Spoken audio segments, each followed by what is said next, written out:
You know, it's quite common for people who can't cook or simply can't be bothered to just throw something in the microwave. It's a lot more convenient than standing around for ages in the kitchen preparing your food. No, it's probably not going to be as healthy or better than taking the time to actually properly cook something, but that's not important because you're hungry in that moment. Who cares about the little things such as your health? And who cares how it might make you feel afterwards? That just isn't important. Now, you might be wondering why I've decided to open this video with a speech about microwave meals. Well, it's important because this is a movie company's mindset towards reboots. Why bother spending all that time creating new stories to captivate new generations of people when you can just remind people of what they used to enjoy? It's just absolutely genius, right? Wrong!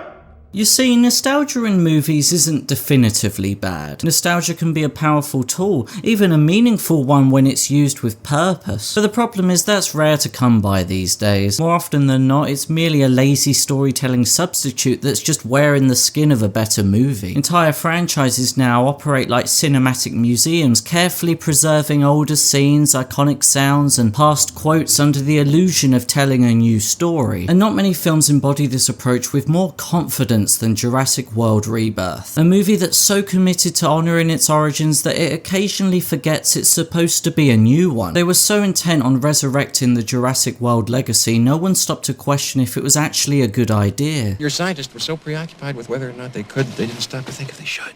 The art of leveraging nostalgia in film is a delicate one. If it's done well, it deepens the storytelling by creating emotional bridges to moments people love and remember. On the other hand, if it's executed poorly, it exposes the lack of originality and creativity. In this movie, the reliance on familiar moments frequently highlights the absence of fresh ideas. The opening scene deliberately mirrors the cage transfer sequence from the original Jurassic Park. The original's power was in its precise editing and the steadily mounting tension, as well as the visceral fear of humans losing control over the beast they believed they could contain. In Jurassic World Rebirth, however, the dinosaur escapes due to the gate malfunctioning, and the cause of this malfunction was nothing other than a sweet wrapper.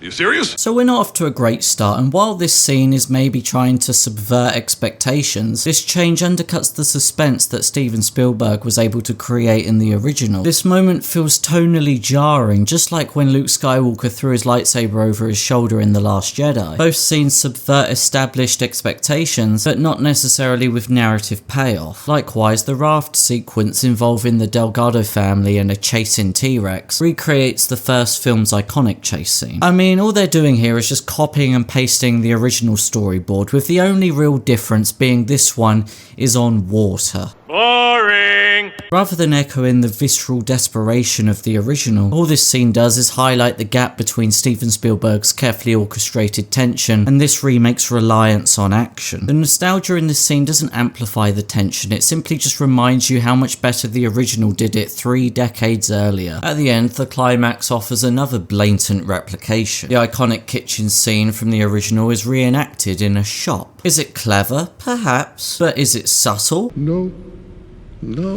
Rather than serving as a meaningful tribute to the original, the scene treats nostalgia like a checklist, replicating iconic moments without considering the narrative weight they carried in the original. Ultimately, Jurassic World Rebirth underscores an important filmmaking principle. Nostalgia must enhance, not replace genuine storytelling. References and callbacks should enhance new stories, not simply photocopy the old ones. Otherwise, filmmakers run the risk of reminding audiences that they could have just simply stayed at home and watched the original.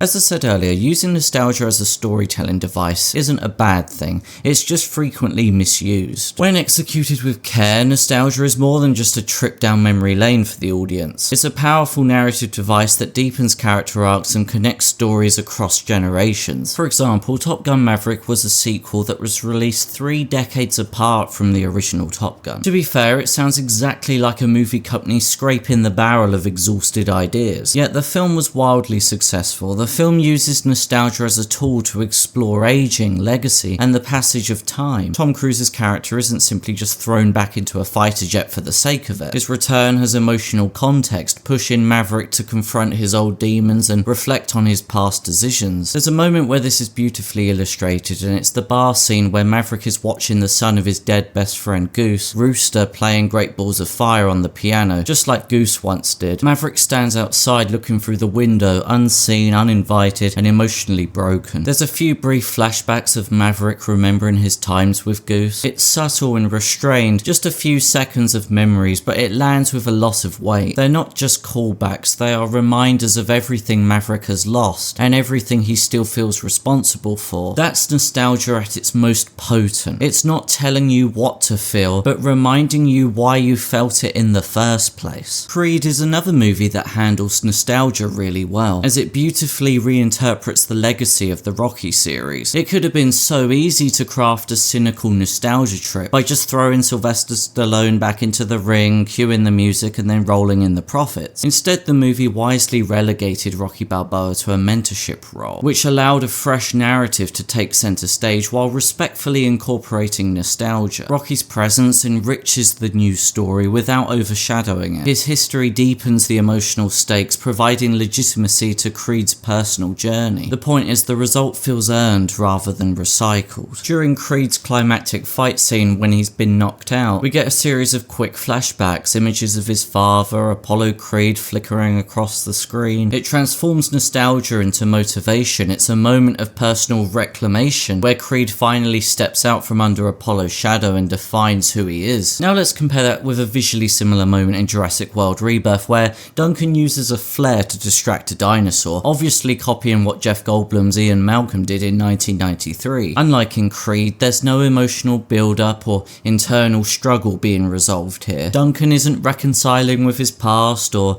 honouring a lost mentor. He's not connecting with the audience's emotions, he's just waving a flare around. Why? I guess it's just because someone else did it in the original. Well, that's just lazy writing. The point is, nostalgia works best not when it reminds you of what happened before, but when it makes what's happening now even more meaningful. Creed gets this, Top Gun Maverick understood this, but Jurassic World Rebirth doesn't. When nostalgia succeeds, it does so by deepening the narrative, enriching character arcs, and honouring emotional connections audiences have already formed. On the other hand, when nostalgia fails, it typically stems from filmmakers misunderstanding why audiences cared about these stories in the first place. Putting in a few dinosaurs and waving around a flare might briefly excite people, but it won't sustain emotional investment if the characters and story remain weak. Ultimately, nostalgia should be a starting point, a foundation upon which filmmakers can build something fresh, compelling, and emotionally resonant. The past can and should inspire storytelling, but it should never be a substitute for it. At the end of the day, audiences don't return to theatres just to relive old memories. They return in hope of discovering new ones. And that's the blunt truth of it.